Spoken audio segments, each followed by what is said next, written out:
In Washington, on your screen is a man named Christopher Hitchens. He's been here before, and I've got to start right out by asking you, you've come a long way over the last 25 years. You've changed politically. Where are you today? Since you launched me, you invented me. We did not. On the show. As you know, we did not invent you. Must have been, I was thinking this morning, it must have been about 22, 23 years since I first did the show. Yeah. A veteran. You are a veteran, yes. Where are you today politically? What are you thinking? I have no political allegiances anymore. I have no party allegiance, no ideological one. I still think like a Marxist in some ways. I mean, I'm a materialist. I'm almost a dialectical materialist. But I mean, I'm not a socialist in any meaningful sense any longer. And I would make a call on how to vote for the presidency, for example, really mainly on character. And because it's the only thing it seems one can really be sure about with a politician. I mean, they may run on any number of positions, but ultimately it comes to a matter of integrity. Well, but you can't vote, though. No, I'm in the process of becoming a citizen. You are? I'm applying to become an American, yeah.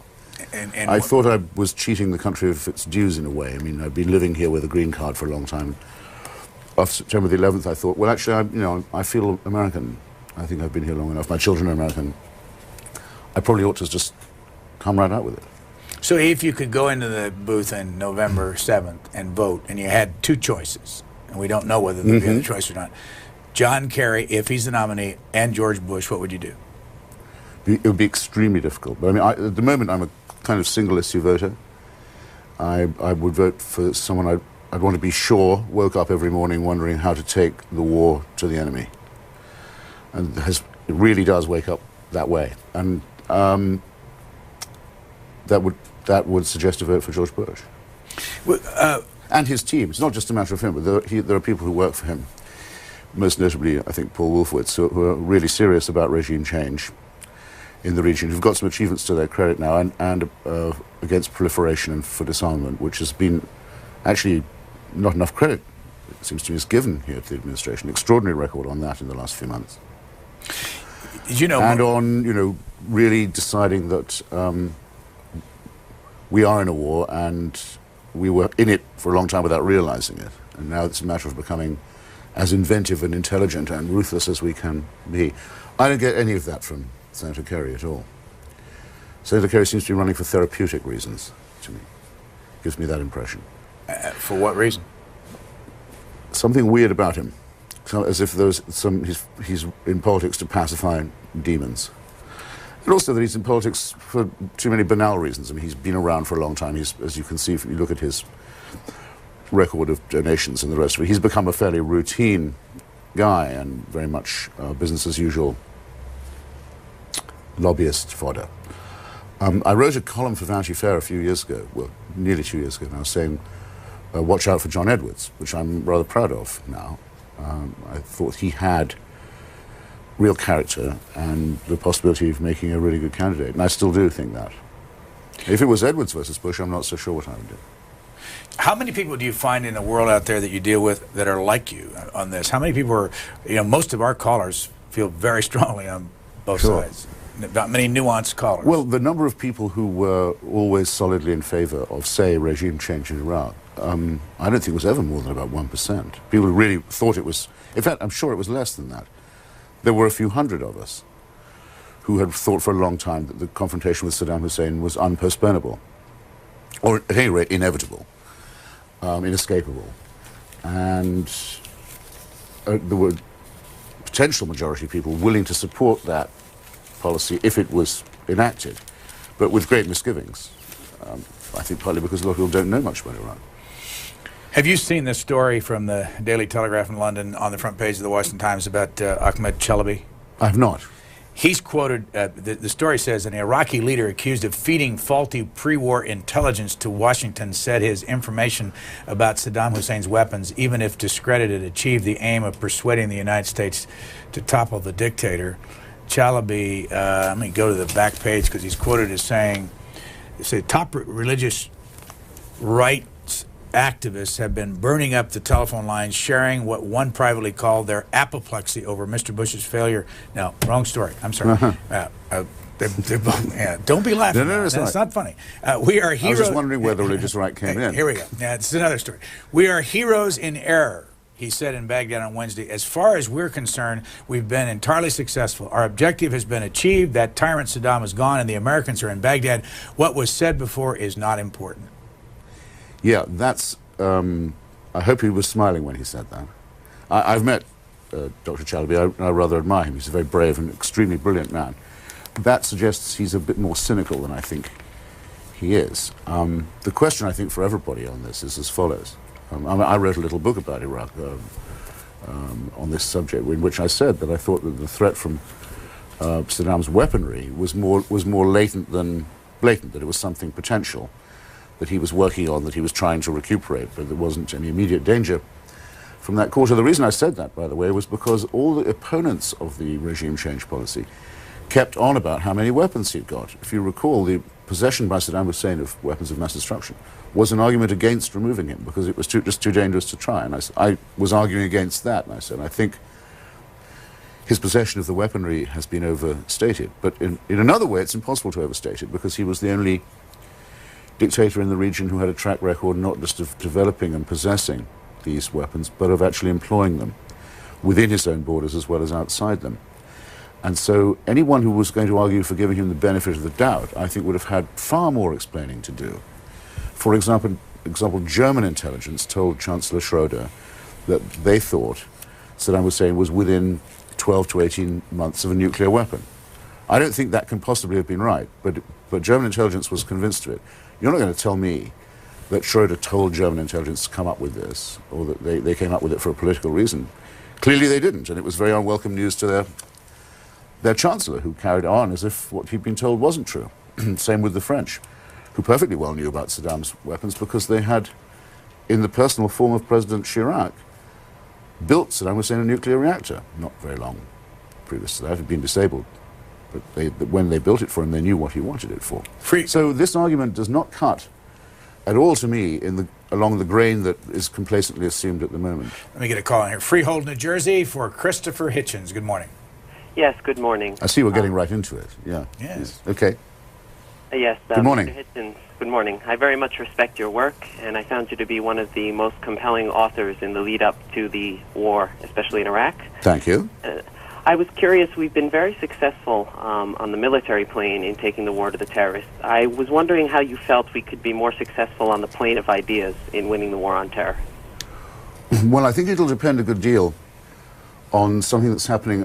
This is an oblique answer to your question, but it's not supposed to be evasive. A great deal is going to depend on what happens next door in Iran, where, as you probably know, this month is the 25th anniversary of the Islamic Republic, the Khomeiniist theocracy.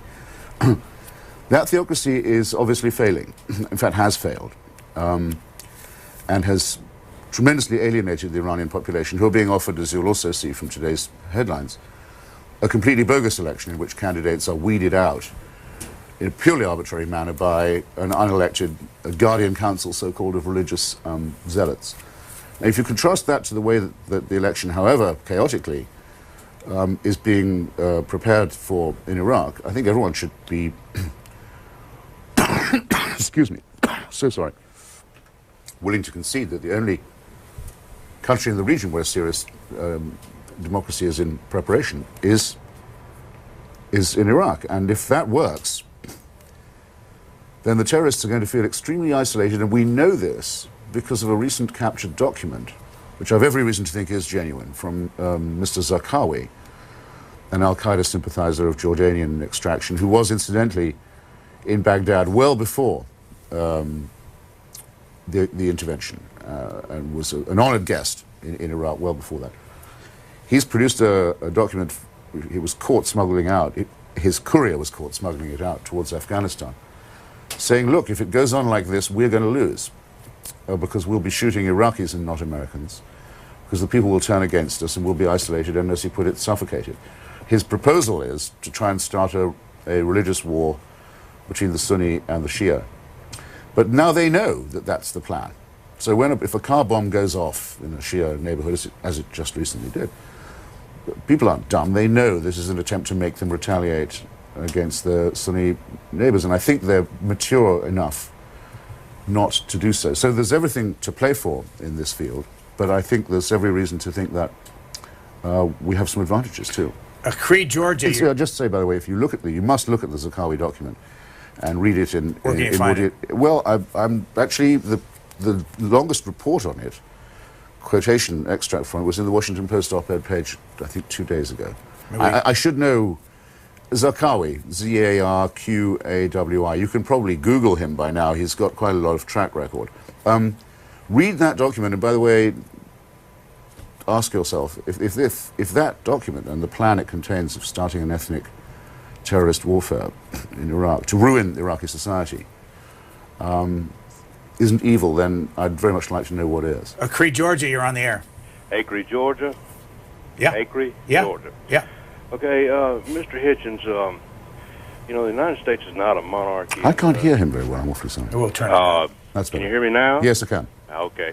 You know, we're not a monarchy, and we don't have kings, and although some people think they are, they like to fight wars with other people's money and other people's children. But I'll ask you to think back in the Reagan administration when our vice president was Secretary of Defense. And, of course, the Secretary of Defense runs the military and makes policy. And he allowed something around 200 and something Marines to be placed in one building and blown up in their sleep, never had a chance to defend themselves. And fast forward to the beginning of our current president's administration, when he was so brilliant as to allow a civilian campaign contributor by the name of Hall from Texas to take control of one of our most top secret and most expensive weapons, a nuclear submarine, and submerge and come up underneath a Japanese fishing training vessel and killed several students, cost us a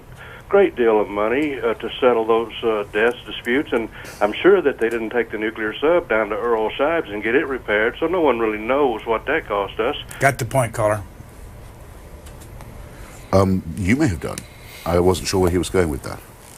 So we've lost him, I'm and afraid you so. don't have the point, and I didn't get the feeling it was going to be. I thought it was rather narrowing the focus of discussion. It sounds bad. I mean, I remember the fiasco about the submarine. The idea that they'll do special maneuvers for special guests. I think it's been quietly abandoned that now. Hope so, anyway. Washington Heights, New York, you're on the air. Hi. Try to bear with me. I'm a little bit nervous here. I just recently watched, I believe it was Cheney's American Enterprise. He's very large with that organization. A speech by Mr. Krauthammer. Are you familiar with this journalist? I know Charles Krauthammer, yes. Yes. And he spoke of the importance of unilateralism on the part of America. Mm-hmm. He was very Swiftian. He was referring to Gulliver and Lilliputians. And I just wondered, it was obviously a coded message. He kept, attacking France over and over again. It was an ideological statement which was just really dense. I think you'd have to go and look at it. It lasted something like an hour. He was making a statement for American unilateralism, for national interest, and that the Democrats were basically being Lilliputian and tying Gulliver, the empire, America, down in its pursuit of national interest. How can you answer to this? I mean, is this a policy change? Is your regime change actually coded to mean that we should invade countries if it's in our national interest? And secondly, don't you see the theocratic underpinnings in our own society, in American society, in the fundamentalist movement here in the United States? Because I suffered from that in the South and had to move. Thank you. If you don't mind my answering you in reverse order, first on the fundamentalist question, there are some theocratically minded people in American politics, and there are some in the conservative movement, but I don't think it's correct to compare them to the bin Ladenists, for example, or to make any vulgar equation between the two. I did write a piece about Attorney General Ashcroft, who appears to have this kind of religious sympathy. And I remember he said, in America we have no king but Jesus. And I thought, and wrote, and believe, that statement is exactly 2 words too long. And just as the Pledge of Allegiance is 2 words too long at present, because it contains the superfluous addition of the words under God, which I'm hoping the Supreme Court will see fit to remove when it hears the case soon. But it's not to be compared with the mullahs of Tehran or the Wahhabi absolutists of Al-Qaeda, I think. Look, this unilateralism business is tremendously overdone. Suppose the United Nations had decided what it did not in fact decide, that it should have intervened to protect its own forces in Rwanda and beef those forces up to the point where they could deter the genocide that everyone knew was coming, was being plotted by the government. Everyone who looks back on the UN's failure at that point does so with great shame, because they had all the warnings and all the pleas and all the beseeching calls from Kigali to say, please come and help us. We think we can stop this if we act now. Who would have got the job of doing that if the UN had decided to do that? Whose planes would have been carrying the huge cargoes of food and relief that would have been necessary?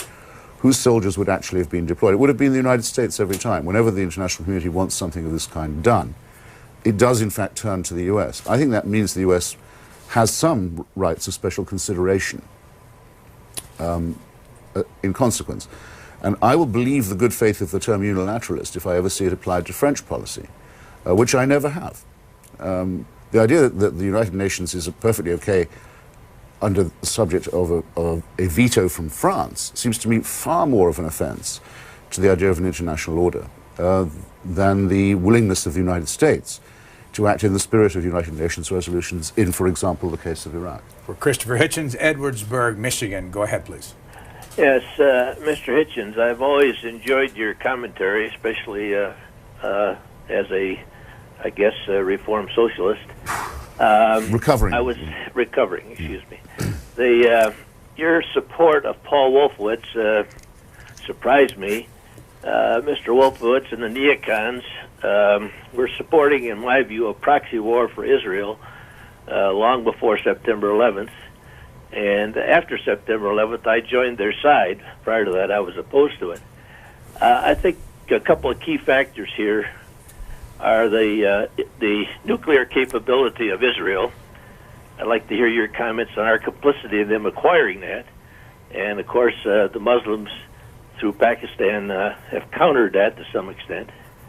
And, again, the role of the West Bank settlements, where it's absolutely a key factor in the Middle East.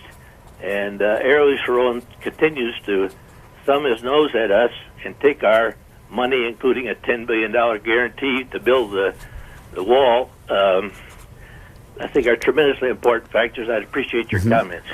Well, first, I'm very familiar with the charge that Paul Wolfowitz and some of his colleagues have a sort of secret hidden agenda about Israel. And I think you're mistaken in saying this, or at least I think your emphasis may be mistaken, in respect of how this touches the Iraq policy. I can't speak for him, of course, but if I understand him rightly, as I believe I do, if there's any connection between the two, and I believe that there is one, it's this. Once the main rejectionist dictatorship in the Arab world, the one, I'm talking of Saddam Hussein's now, obviously, the one, for example, that openly boasted of paying for the suicide murders among the Palestinians, is removed, then the rejectionist options of the Palestinian Authority are, to that extent, somewhat qualified. In other words, they don't have another place they can go if they don't like the negotiations. And Arafat always used to go to Baghdad when he didn't like the latest offer. He can't do that anymore. But as a result of that, and as a consequence, it can also be pointed out to the Israelis that they don't have this bogeyman alibi for their own policy of settlement. And thus they must be told to separate the idea of their security from the idea of their expansion. Now, there are some signs that people in the administration do think this way. I certainly think there's every sign that Paul Wolfowitz does think that. He made a very impressive speech on this point in Georgetown recently and has publicly said that he's not at all indifferent to the Geneva proposals, which come from the Israeli peace camp, not from the Israeli government. This may sound too pragmatic to you, but I think that if the president gets a second term, the chances of the relevant pressure being brought are hugely increased. Whereas if you care really about peace in the Middle East, the idea of starting it all over again with a new president who's a Democrat and, like all the Democratic candidates, absolutely wholly owned subsidiaries of the Israeli lobby, I think it'd be much tougher that way around. Your point about nuclear weapons, I think again your emphasis is mistaken. It's true that the Israelis managed to acquire, sometimes by stealing the stuff, sometimes by pirating it, and certainly by concealing it very deliberately from President Kennedy originally. A very interesting new book about this has just come out, about how the Kennedy administration allowed itself to be fooled that the Israelis were not building a reactor in Dimona, in the Negev desert. Though that's all true, you're wrong in saying that the Muslim acquisition of nuclear weapons counterbalances that. It doesn't, and isn't designed to do so. There's only one Muslim country with nuclear weapons, and that's Pakistan, and those weapons are pointed at India for a fight over Kashmir. And that's another way in which I think you'll see that the influence of the Israel-Palestine dispute is sometimes overstated in this argument. The al-Qaeda forces in many ways emerged from Kashmir, from the Philippines, from Indonesia, from Chechnya, from the Asian front of jihad, much more than they do from among the Palestinians. Marshalls Creek, Pennsylvania, for Christopher Hitchens. Good morning. Yes, John Buckner here. Mr. Hitchens, you seem like an incredibly intelligent man. A couple of questions I'd like to ask you. Gosh. In regards to the Zakawi letter that you've been mentioning and it's been in the news, and I understand how you could put so much stock in that in view of the fact that the Bremer-led government over there, they seem to change their tactics on a weekly basis according to which way the insurgent wind is blowing over there. And I just don't understand why you don't read a little further into that. I see some underlying facts there that I don't think that many people are grabbing onto it. And like I said, in lieu of the fact that the way the government works over there, the Paul Bremer-led government, they have to keep responding to constant changes. And also, this is very important. Do you still believe that we're winning that war on the ground over there? When I see the sophistication of security outlets being attacked, with the sophistication like there was last week, where they actually diverted, they actually had any attempts by another unit to help these people fend off this attack was thwarted. I mean, they're kicking our butts on the ground over there. Are you going to admit that? Well, it wouldn't be an admission on my part. It would be, if I was to make it, it would be a conclusion I'd come to, which I certainly have not yet. I haven't been in Iraq for several months now, but I was there twice last year, and I got the impression that actually there was no force within several hundred miles, several thousand miles of Iraq that had the remotest chance of even embarrassing the United States Armed Forces. You have to see them up close to appreciate not just how overwhelmingly powerful they are, with, of course, absolute command of the air and all the rest of it, but also how very advanced and sophisticated and how quick thinking they are, too. And how, by the way, and how incredibly well behaved and good-humored and decent they are.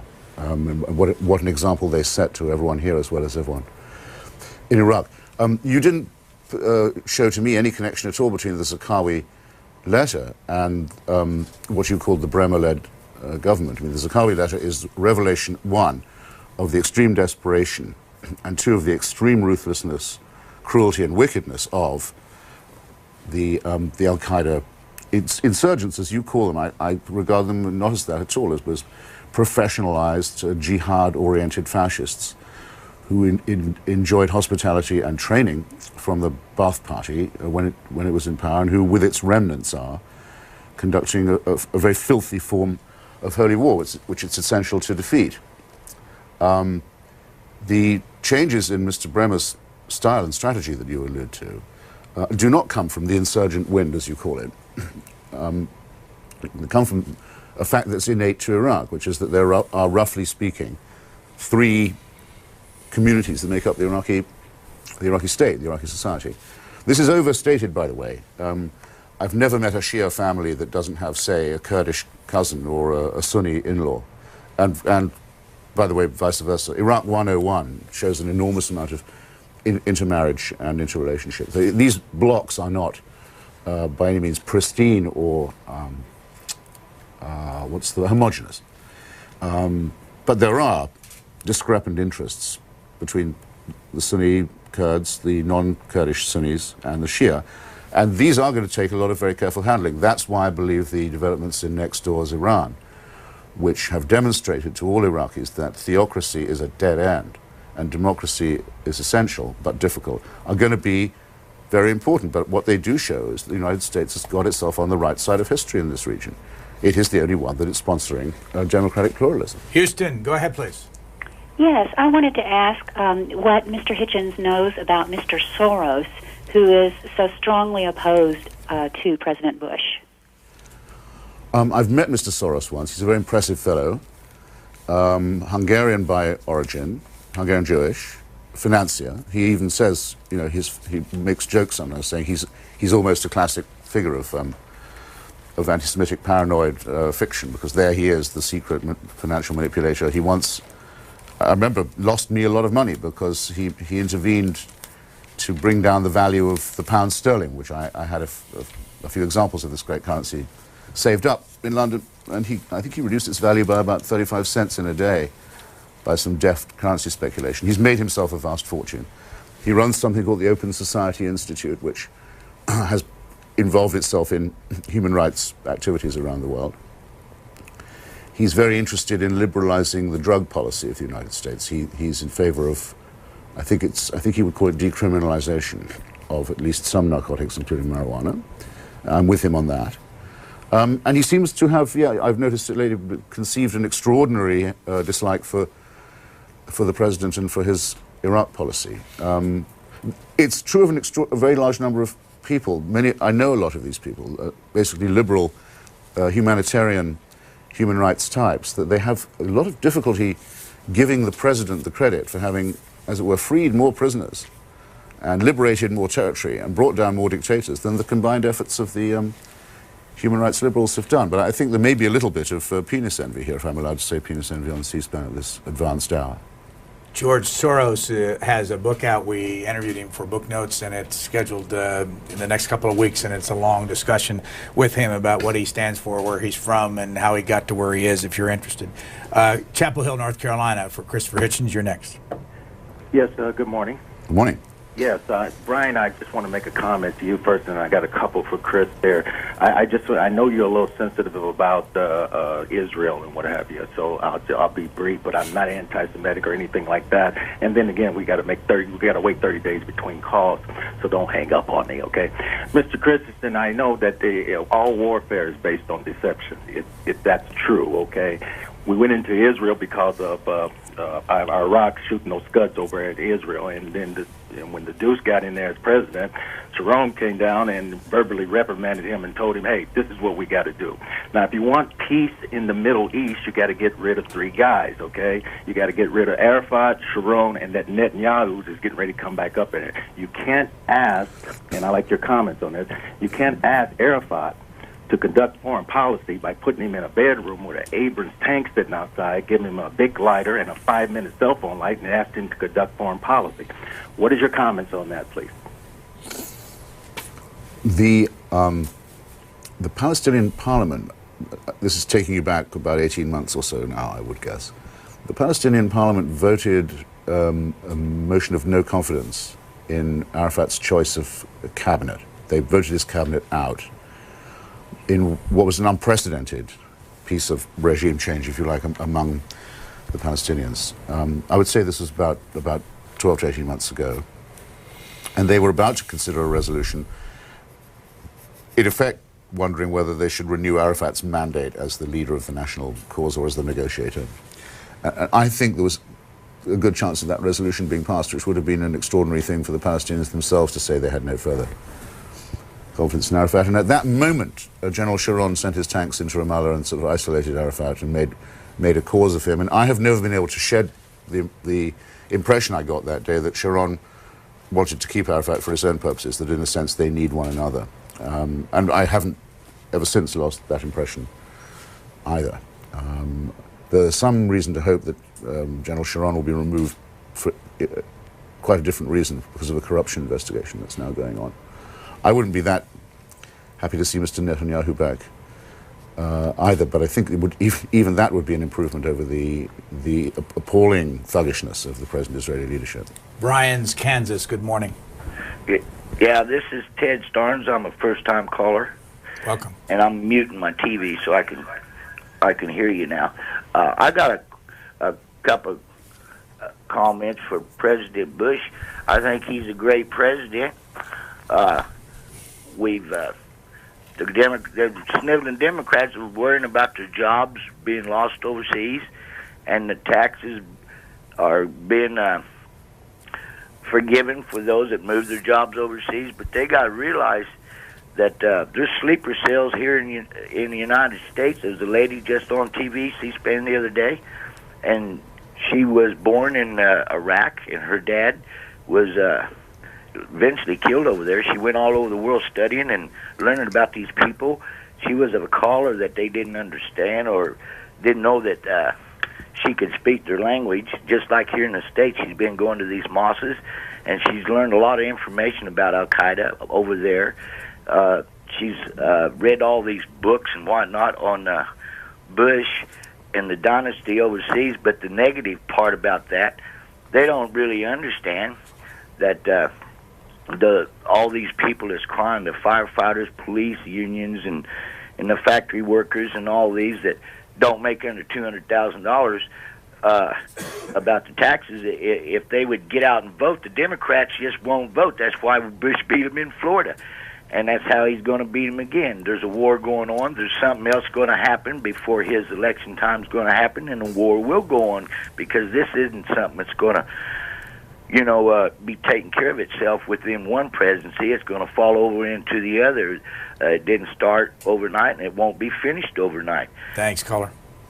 Let me ask you this. Just take the man's statement at face value, and then what if, in your opinion, a John Kerry were elected? What would he do when he actually got to the White House with this situation? What do you think he would do? What could he do? Well, I think he would inherit a certain responsibility, but that might be exactly what he quarrels with. He's saying, well, you can't bind the hands of the neck of a future administration. Indeed, you cannot. I think he would drop some of the fatuous things he says now. The things I mean by fatuous are the ones that self-evidently try to have it both ways and please both sides. In other words, he said, okay, I thought maybe it might be good to go into Iraq, but now I think it was a distraction from the hunt for Al-Qaeda, say. You hear people say this a lot. It sounds clever. Well, actually, I think it sounds stupid, but I think it's meant to sound clever. What are they going to say when the Zarqawi CD is captured, containing essentially the brain of the Al-Qaeda strategy for the whole Middle East? And it's caught on a courier in Iraq. And we have all this stuff now. We now know exactly the internal mentality of Al-Qaeda's surviving leaders. Is this a distraction from the hunt for Al-Qaeda? Oh, of course not. They were in Iraq all along.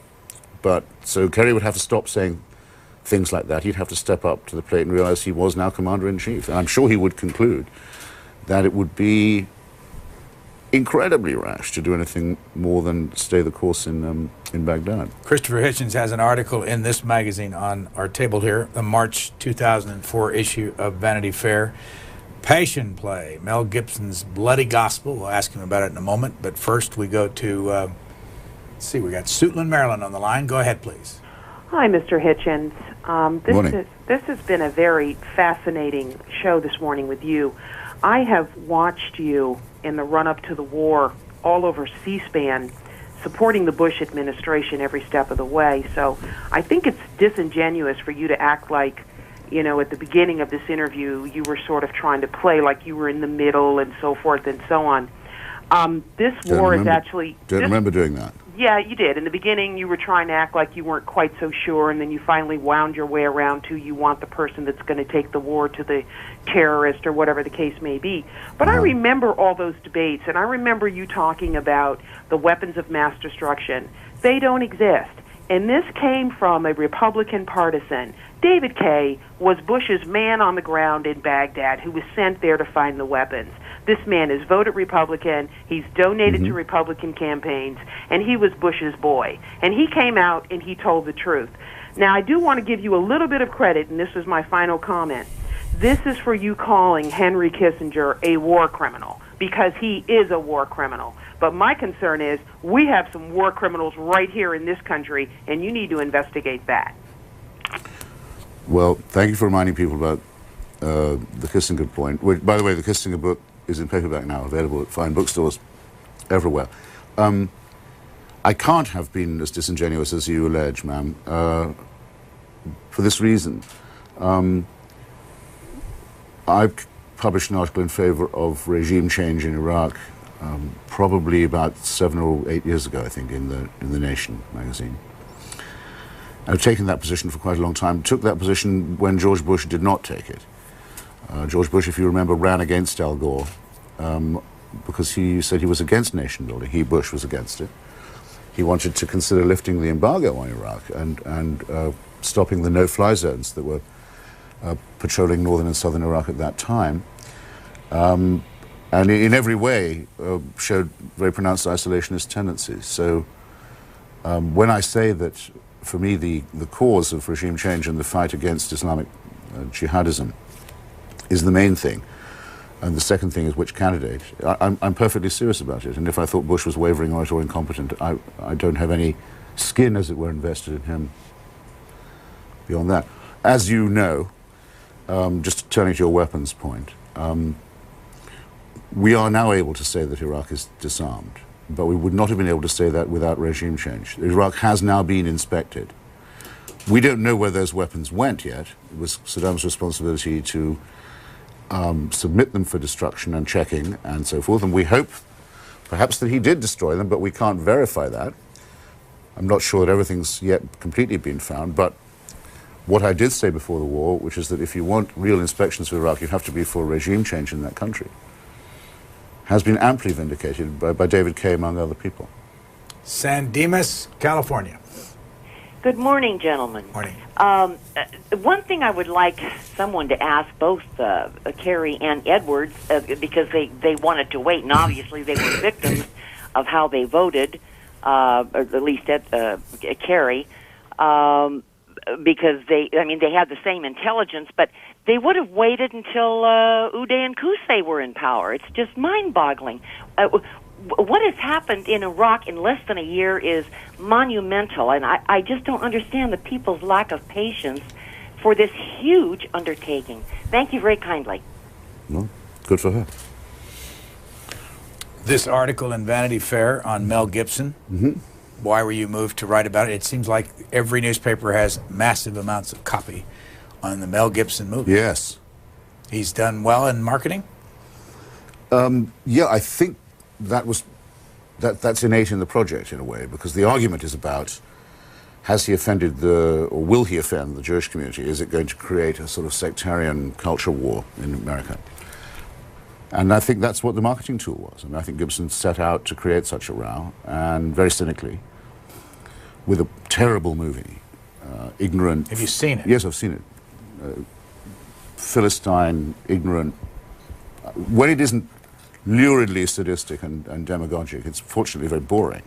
Now, didn't you say in your piece that they made it difficult to get the movie? They made it very hard for me to see it, yeah. How'd you get it? I think they may have suspected that I wasn't in favor of extreme right-wing Catholic schismatic fundamentalism. Where did they get that skepticism? I don't know, who knows. But anyway, they made every effort to make sure that it was pre-screened only for audiences, that individuals and critics who would approve it. How'd you get it? Which was another part of the manipulation. I'm not allowed to tell you that, but I have... Because you'd have to kill me. Some people in Los Angeles... Well, look, I work for Vanity Fair. We can see any film we want, however hard they try and make it for us. We say, no, we can decide that, don't worry. Is it out this week? It took a while. It'll be out on Ash Wednesday. Ash Wednesday. What do you think of that idea? And as you will have noticed, Mr. Gibson and his father, who both support this, they claim sometimes to be Catholics, but actually they are in rebellion against Rome. They're members of a right-wing schismatic fundamentalist group, as I said, have absolutely assured themselves a wave of publicity by picking a quarrel with the Jews and by recycling the most ancient, primitive Christian allegations of Christ killing against the Jewish people. In the film, the Roman authorities are depicted as puppets in a Jewish empire, completely without power of their own, always having to answer to Jewish high priests and forced to torture to death a man who they believe to be innocent. This is a very, very old slander and misrepresentation. It's unbelievably crude and irresponsible of Gibson to do so. He's done so in order to try and sell tickets. I think it's a great cultural disgrace. I hope nobody goes, by the way. I hope people watching this decide to boycott it. Los Angeles, good morning. Thank you for taking my call. I find some of your arguments, Mr. Hitchens, kind of laughable about the war in Iraq. Let me go over a few points here. Mm-hmm. Before the war, there were FBI agents testifying that the war would actually cause more terrorism, which it has. There was no al-Qaeda link in Iraq until after the war. Second, that al-Qaeda link that's supposedly there from a disc that the guy was carrying, that's a little bit laughable, too. And this whole argument that this now proves al-Qaeda is there. Has there been one case of any al-Qaeda agent even being caught in Iraq? They talk a lot about it, but when they look into them, usually they find that, oh, well, they're associated with some other group, or they're actually homegrown Iraqis. And the fact that we're going to believe the same people who brought us the Niger forged documents, and now they've got a document where it praises United States troops. Why would an al-Qaeda representative praise United States troops? That sounds kind of unbelievable there, too. I just find that for an obviously intelligent man, you are obviously don't believe what you say, because this war was a war of choice by the United States. They knew there were no weapons of mass destruction, and I think you have to face up to that fact. We're trying to conquer certain points of the Middle East, and as far as the Iranians right now, if you look at the map, we've surrounded them in Afghanistan and Iraq, and the fact that they're wanting to build nuclear weapons only makes sense because they feel the pincher is coming closer. How do you answer these questions? Oh, well, that's easy, I'm sorry to say. Well, everything you say is very easy to deal with. First, I don't remember particularly FBI testimony saying that a war in Iraq would lead to more terrorism, but the FBI didn't believe that was an al-Qaeda threat before September the 11th, or not to the extent it was prepared to share information about it, at any rate. I don't know if there's an FBI authority for this very ideological position, but if there is, I would be, if I was you, very hesitant in advancing it. I repeat, it was well known that Mr. Zarqawi was in Baghdad well before this. In fact, it was part of what Colin Powell said at the United Nations. Much of what he said at the United Nations, by the way, was absolutely correct. Some of it wasn't so hot. Some of it was. This was. You seem to say that the captured tape just can't be correct because it shows respect for the way the Americans are fighting. I think that's exactly what makes it authentic. He is giving a very realistic account to his colleagues and superiors of what they're up against and what they need to do to counter it. As I say, the Al-Qaeda Ba'ath connection is established multiply. You might say that not everyone has to be a card-carrying member of Al-Qaeda. That's a little pedantic, I think. Let's say these organizations are bin Ladenist and are committed to jihad. What you say about Iran is ignorant and foolish. The Iranians may or may not feel themselves surrounded. They certainly feel themselves, the mullahs, very isolated within their own society, not just along its borders, and have voluntarily agreed not to develop nuclear weapons, but if you've noticed or been following the newspapers at all, to stop doing so and to declare the secret program that they'd hitherto been concealing. And if this is not a victory for the disarmament policy of the Bush administration and for making the presumption of guilt apply to guilty regimes such as those of Libya, which has also agreed to disarm itself, and Iran and Iraq, then you just don't like what you see staring you in the face. Senate back Monday, the House back Tuesday. Ken Silverman on Samuel F.B. Morse on Booknotes Sunday night. Christopher Hitchens, your next call is from Scarsdale, New York. Hello. Yes, hello. Good morning. Mr. Hitchens, it's a pleasure to speak with you. I've enjoyed your writing for some time. Thank you. I was actually going to ask a question about Iraq, but since you brought up the film The Passion, I was wondering if I could actually ask a quick question about that. Sure, go ahead. Please. There's been a lot of discussion about supposed anti-Semitism in the film. I haven't seen the film, so obviously I can't comment on that.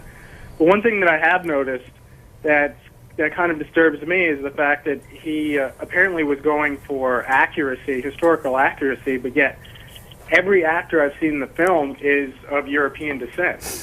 As a Middle Eastern American, it kind of bothers me that Middle Eastern Americans are displayed, with a certain kind of one-dimensionality, and that this could go completely unnoticed by Diane Sawyer and all the dozens of journalists, who are covering it for major American publications. What do you think? This is a good point. It's an improvement on the old days when Roman centurions and sadists and imperial bullies and so on always had to be played with people with accents like mine. People thought, obviously, if you really wanted to show how bad the Roman Empire was, you'd show, sneering Brits. But I mean, I'm not trying to outbid you in an auction on a sort of ethnic self-pity, sir, I assure you.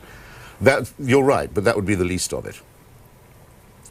I mean, an attempt has at least been made to make to have the film the film's dialogue in Aramaic, which would have been the language of the people at that time, and would have been the language which, if he existed in the form we understand him to have done, Jesus of Nazareth would have spoken. There are a couple of mistakes, though. The Roman soldiers speak Latin, which I don't think they would have done. They'd probably spoken a dialect of Greek. And at one point, Jesus speaks to Pontius Pilate and appears to speak to him in Latin, and there's no evidence that he spoke Latin or that Pilate spoke Aramaic. Still, an effort's been made to make it a little more local in that respect. The problem is not its ethnic authenticity, I assure you. It's an attempt to claim that the four Gospels, which repeatedly contradict each other on very, very, very many important points, which were written many years after the event by people who were not present, and which have many, many other discrepancies and shortcomings in them. The attempt is made by Gibson to make a film that suggests that the Gospels agree and that they were written by eyewitnesses, which he appears to think that they were. He then, in my view, it's not my problem, I'm not a Catholic, but I would say blasphemously adds that the Holy Ghost is the real director of this film, and he is only the instrument of the Holy Ghost in this respect. That seems like a vast and profane conceit to me. As I say, it's not just a matter, I think, for Jews who will be properly offended by the demagogy of the film to boycott it, but I think it's for Catholics to say that they don't like to have their religion represented to them in this way by this vain man. I think that's where he should get into trouble from that quarter too. This ad, a full-page ad in today's New York Times, an open letter to Mel Gibson from a Jew for Jesus. The lady's name is Susan Perlman. She says to Mel Gibson, she says, I just want to tell you to hang in there, Mel. And she says that this ordeal has to be tough for you to take. Well, Jews for Jesus is a well-known nutbag organization, very sad people. Nutbag? Nutbag organization, yeah. Sad group. Of course, Jesus was Jewish, if he existed. The tribute paid to that in the film, by the way, is as follows. When Judas gives him the kiss of treason, he refers to him as rabbi. That's the tasteful way in which the Jewish question is handled in the movie. Going to take a call from East Amherst, New York. You're on the air. Yes. I was wondering if you could briefly comment on an article that I read concerning the beatification of Mother Teresa and your role as devil's advocate. Mm-hmm. And I thought it was a fascinating story, and people of religious and non-religious backgrounds might find interesting. Thank you. He said you're the devil's advocate. I think it's a little stronger than that, isn't it? Well, I represented the devil pro bono in this case, because the present Pope has, not everyone's noticed this, but he's abolished the office of devil's advocate that used to be part of the sainthood process. They no longer appoint someone to put the contrary case in a sainthood hearing, but they are obliged to seek other opinions, and I was asked by the Vatican to testify in Mother Teresa's sainthood hearings, and did, and gave my reasons why, though, again, it's not my business, I'm not a Catholic, why, in the form that people commonly understood or understand sainthood, in other words, exceptional love for other people and care for other people, she didn't qualify. And I could tell you why, if you liked. We've talked about that before. Let's go to New Windsor, New York. You're on the air. Yes, concerning the Zarqawi tape, I am under the understanding that this letter or tape has not been authenticated. There was a press conference with Rumsfeld and General Myers last week, and according to them, this tape was still in translation. Do you have any more on that? A little bit, yes. I mean, I have talked to some people, because obviously the first thing that struck me when I read it was this is almost too good to be true. I mean, it's like the guy is saying, here is how evil I think we could be, and here's how, you know, ghastly I am. And I thought, come on, maybe it's too pat, if you know what I mean. On the other hand, I have read other Al-Qaeda documents and seen their videotapes and heard some of their broadcasts. This is in translation, I hasten to add. And that is the way they often talk. I mean, they do like to brag, and they do like to make these boasts, and they don't conceal their objectives, and they don't, in this case, conceal their disgust and hatred for the Shia religion, which is something that is repeatedly affirmed by the Wahhabi extremists. They regard the Shia as worse than the Jews, as heretics, scum of the earth. So it's all very likely to be true, if you see what I mean. And the person, the courier who was caught taking it out of the country is a real person whose name was previously known. That's why he was findable. And Mr. Zakawi is a real person and does think that way. So I talked to people as recently as yesterday saying, you know, come on, there would be no point in forging such a document. What are the odds that it's not genuine? I'm told that the odds are very, very, very, very high that it is. Milwaukee. Yes, Chris and Brian. My concern is Pakistan, and with the recent attempts on Musharraf's life, that area between Pakistan and India has always been a big concern for me. What are your feelings as far as the safety of their arsenal and Musharraf's capability of staying in power? And if he is assassinated or overthrown, what kind of contingencies does the U.S. have as far as dealing with that problem, let alone Al-Qaeda on the border? Yeah. But I sometimes put it like this, and I always hope no one's going to try and misunderstand me, because I know it could sound very callous, the way I'm about to phrase it, but in a way, bin Laden did us a favor on September the 11th. Why do I say that? Because he blew the plot, the jihad plot, before it was quite ready to be unveiled. At that time, if you cast your mind back, the Pakistani military and its military intelligence more or less owned Afghanistan through their Taliban proxy. And many people with Taliban sympathies were infiltrating and taking over the Pakistani state from inside. Pakistan was being Talibanized from within. This process was going along quite happily, and the United States government in the West wasn't doing anything about it. And as I wrote in an article at the time, in late 2001, there were at least 5 known bin Laden sympathizers within the Pakistani nuclear program. In other words, you know, the Hollywood nightmare was coming true before our eyes. No one was doing anything about it. Well, that's no longer the case. You know, things like that now raise red flags and provoke counter-reactions. The Pakistani nuclear program is now not going to be taken over by jihad supporters. That's not going to happen. But it was a close-run thing. And keeping a balance between General Musharraf's regime and his opponents is going to remain extremely difficult. The crucial thing is to solve the Kashmir question, which is one of the oldest outstanding international disputes. Actually, it's the same age as the Palestine dispute, in effect, because the partition of India and the partition of Palestine take place in the same year as the British Empire is collapsing in 47, 48. There have twice nearly been nuclear exchanges between India and Pakistan over Kashmir. Exchange, how can I use the stupid word like that? You know what I mean. Mass murder by thermonuclear weapons has nearly occurred twice. The administration, to its credit, has been putting a great deal of pressure on both of them to come to an accommodation. There is a meeting now going on. There is the possibility that Kashmir could become a semi-autonomous country of its own, which I think would be a just solution. There is such a thing as a Kashmiri identity, distinct from India or Pakistani. Pakistani identity is defined, of course, only by being Muslim. And I believe that this deserves at least as much attention as the Middle East settlement does. Not just from the government, by the way, but from people like yourself, from informed readers who will ask their leadership some questions about it. This story from Kuala Lumpur. Pakistani scientist Abdul Qadir Khan sold nuclear enrichment equipment to Iran, and Pakistan uranium was shipped to Libya for its nuclear program. Police said Friday, citing the alleged financier of an international trafficking network. Yeah. Princeville, Illinois. Which, by the way, was uncovered partly because of the Libyan surrender recently to Bush and Blair. The Libyans sort of came in, said, okay, we give up. You can come and look at our nuclear stuff. We want to give it up. When they looked at it, they were amazed first by how much they'd got. Remember, if the Iraq stuff was somewhat exaggerated,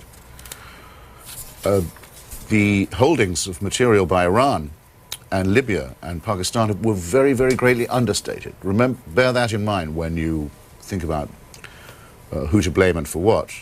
But they looked at the Libyan stuff and they realized, look, a lot of this has to have come from Pakistan. So they were able to walk back the cat, as we say in Washington. And it's been a great trove of material in uncovering not just rogue state holdings, but a kind of black market, free market in fissile material around the world. We now have a fair chance of shutting that down. I think that means the administration gets a fair bit of credit. 2 more calls for our guests. Princeville, Illinois, you're next for Christopher Hitchens. Good morning. Yes, hello. Hi. Thank you. My question or statement for Mr. Hitchens, if I may. Mr. Hitchens, I was, just thinking that you might be just another right-wing nut. But after I heard your criticisms of Mel Gibson's movie on the Jesus, I think you may not be totally hopeless. I appreciate those comments because makes my day. Thank you. Those kind of films tend to divide even Americans. And I base the American salvation on its Constitution and its Bill of Rights. And, I think religious, religious, whatever is religious, just divides us even more. Thanks, caller. Let me ask you a couple of things. One, when do you think you would take the oath to be a United States citizen? Well, it's an Alp of bureaucracy, of course. And now, I think what used to be the INS, it's all been reconfigured inside Homeland Security, and there's a huge backlog of applications. So I'd probably pick the worst time. But my dream is that I'm writing a book about Thomas Jefferson at the moment, and that it will come out, and they'll be able to go, and they have a citizenship ceremony, sometimes at Charlottesville, at Monticello, and I've often had this sort of fantasy, because I have the same birthday as Thomas Jefferson, of taking the oath out there. I think that'd be nice. In your home state of Virginia. And how long, though? How long I do you have think no it's idea. going to take? A year or two? It takes ages now. I've been here a long time. I have 3 American children. I've been here more than 2 decades. It shouldn't be that difficult, but there is just a vast backlog now because of Homeland Security. Where's your next trip? I would like very, very much to go to Iran. But Iran, yeah. I think is emerging as the hinge country in the region, but it's not that easy to get a visa under the present regime. Lake Odessa, Michigan, last call. Good morning. Good morning, sir. My question for Mr. Hutchison is, Senator Kerry claims to have seen war crimes in Vietnam. Now, as an officer, it was his duty not only to stop those war crimes, but to apprehend the people that did it, or at least file reports. Even if he only claims to have heard it, he still had to file reports. I'd like to know how many reports he filed or how many people he stopped. And secondly, to Mr. Hitchens, if you'd have snuck over illegally, you'd have been a citizen by now, probably. Yeah, good point. Well, 2 good points. Look, I don't think Senator Kerry is invented at the time, or even embellished what he says he saw in Vietnam. And you're right, of course. People are supposed to report that kind of behavior, and many did. But the lesson to many people of the My Lai investigation was, why bother? Because you make your report, you make your complaint, and it gets lost or covered up or sat upon. That was one of the most depressing things about the My Lai inquiry, was that until it was, in effect, reopened by the press, the army lawyers had buried it. So I think a young Mr. Kerry might have been a little cynical about his chances of going through channels on this point, and he decided instead to go public at the Senate hearings, and I must say I think that was a good day's work on his part. We're out of time. It's the top of the hour. I want to remind you that tomorrow Kevin Hassett and Max Zwicky will be here to talk about tax cuts on our Saturday morning show. And we thank you, Mr. Hitchens, for joining us once again. So it was a pleasure. And we will track your voting intentions as the year goes on. Please do. And to our audience, have a good weekend.